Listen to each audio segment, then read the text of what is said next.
એક સમાજ ઉપર કોઈ એક નેતા નિવેદન આપે છે ત્યારે જો આપણે વિરોધ કરી શકતા હોઈએ તો સમાજના કેટલાક લોકોને ભરખી જનાર લોકો સામે કેમ ના આવવું જોઈએ?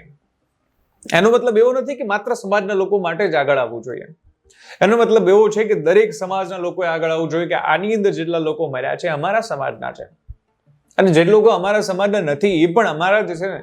એના માટે થઈને સમાજો એકઠા થઈને આવવું જોઈએ કે જેટલા પણ દોષિતો છે એમને કડકમાં કડક સજા આપવામાં આવે. સંકલન સમિતિ આગળ આવી અને એણે કહ્યું કે સરકાર પાસે એક માંગ કરી કે તમે શ્વેતપત્ર જાહેર કરો.